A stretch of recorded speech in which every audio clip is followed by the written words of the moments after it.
Today on Jurgen's Journeys, we're camping at the Doughton Park Campground on the Blue Ridge Parkway, and we're going to take just a short little drive to a wonderful historic site called Brinegar Cabin. This quaint little beautiful spot is rich with history of the early settlers in this part of the Appalachian Mountains. So come along as we explore Brinegar Cabin.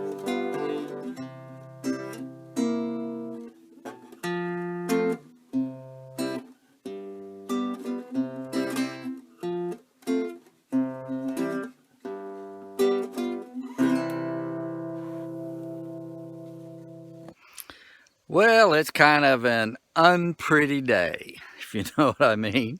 Is that a word, unpretty?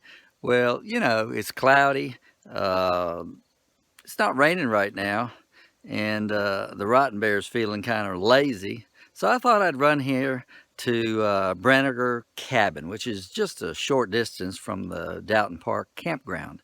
It's a neat little place, open on weekends especially. They've got a lady that hosts the cabin here and explains all about it and that kind of thing. Been here for a long time, and she shares some good information.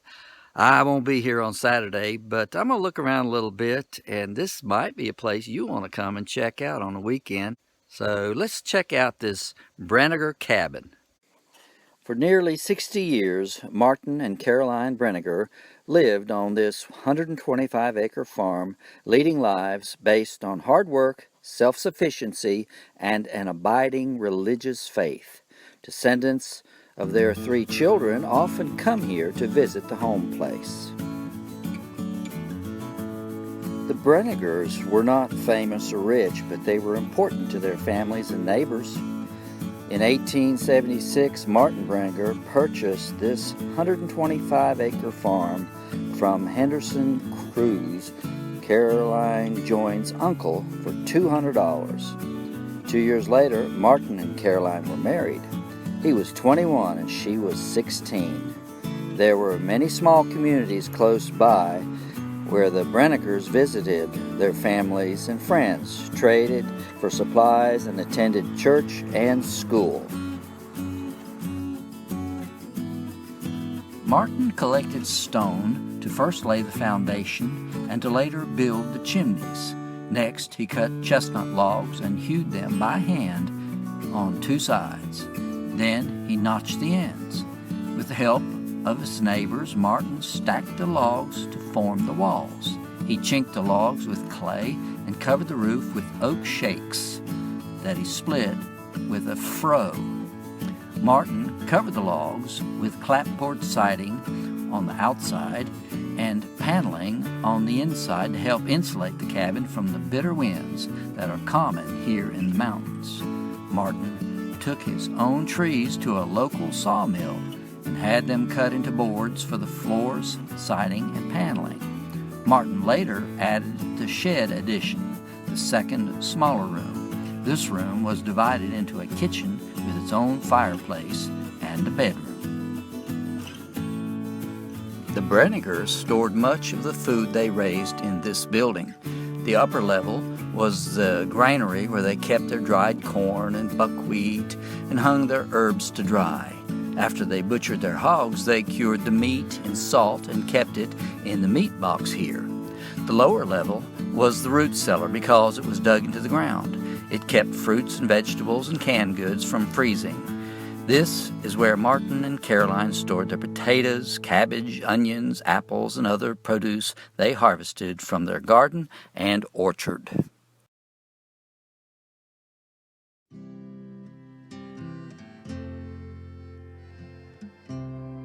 The cool mountain spring inside this building was both a source of refreshing water and a cooler for perishable foods.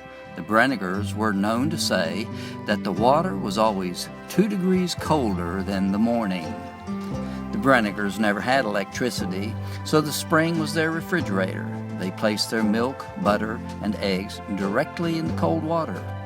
The Brinegars made the uphill trek from the spring house to the cabin many times a day, carrying heavy buckets of water for drinking, cooking, washing, and watering their animals. All the materials Martin and Brinegar needed for building a cabin were here on this farm. Trees, rocks, even clay. Martin Brinegar began building this cabin in 1886. Working in his spare time, it took him 3 years to finish the original cabin, a main room and a loft.